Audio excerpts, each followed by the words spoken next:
Hello again. Now we're going to do the third example. So let's get started. I want to make these, videos quite quickly. I don't want to make too long of videos because when I do that, it gets really annoying and I have to edit it and all that garbage. Anyways, let's do this. So if I come down here, let's do example 3, XSS vulnerability. And by the way, I hope you're learning a lot. And if you are learning a lot from my videos, please give it a like and subscribe. The basic YouTube algorithm stuff. I really need to get these videos out there so that more people become aware of these types of attacks and they be careful of what links they click on, and links that someone sends them. It could be this vulnerability. They might just steal their cookies. You know what I'm saying? Anyways, let's do this. Okay, so now it's example 3. Okay, so as we progress, it's gonna get harder, and now it gets more entertaining, I guess.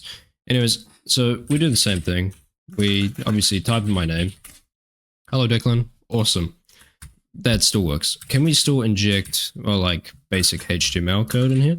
Like heading? So let's do that. Test. Yes, we can. Yes, we can still do that. But just not with the script tag, right? Let's give it a test.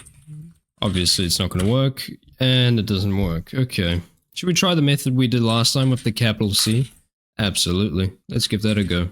Oh, wow. Even that doesn't work. This seems interesting.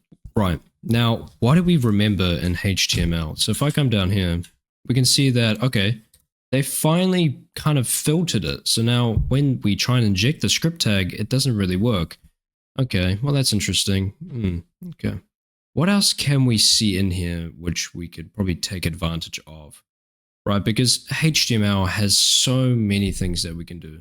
Like I said, if you're not familiar with HTML or just web development, we could do so many things. Like, it's pretty cool. So from what I see, this is just a division. So a div is just like a container. We can see here the class of container is just separating the nav bar from the container, and the container is where all the content is within.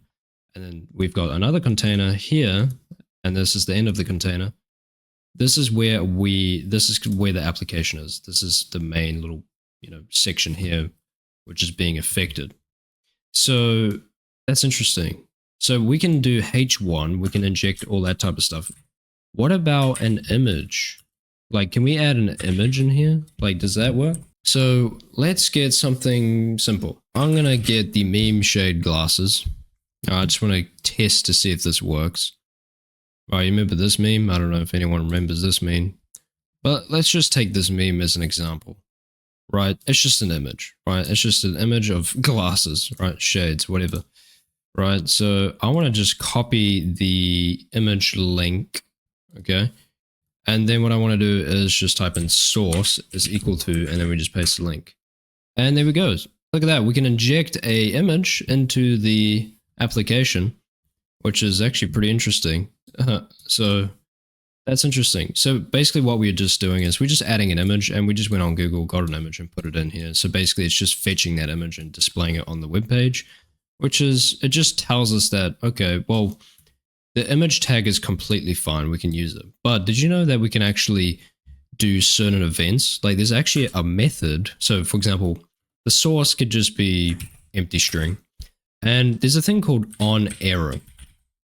And when we set onError, it's basically a method saying, okay, well, if this happens, if there's an error, like if it's not loading, then do this, right? So that's basically what this is. And basically what I want to show you here is if we open up our terminal, and by the way, I don't want the image on my desktop. I don't know why I dragged it. Okay. So here's the code, right? Here's just the sample code. So image, source, and it's an empty string. And then we've got onError, and then we've got a string in here. But what can we do? Can we try and do the alert method? So we can actually run JavaScript code in here if you didn't, know that, believe it or not. So check this out. Let's just do 1. It doesn't matter what it is. We just copy this, see if it works. So now let's try and inject that. If it's not the script tag, then maybe this could work, right? Look at that. It works.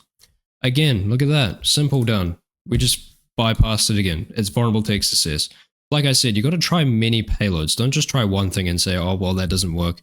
As a penetration tester or ethical hacker, you want to figure out multiple ways to actually kind of break the application. Don't just try one method. Try many methods. Try many scenarios.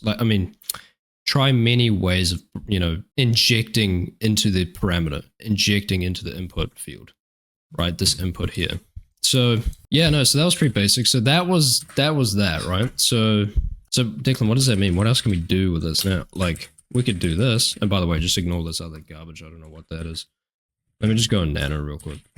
I don't want to do anything in here. I just want to show you. So if I do this, and then I do, so on error alert is 1. So I want to get rid of the alert method. I get all that. I get it, right? What I showed you before, we can do other things like window.location. We can even, like, on error, if there's an error, like the image doesn't load, then we could do something else. If you found this video helpful in some way, please give it a like and subscribe, and I'll see you in the next.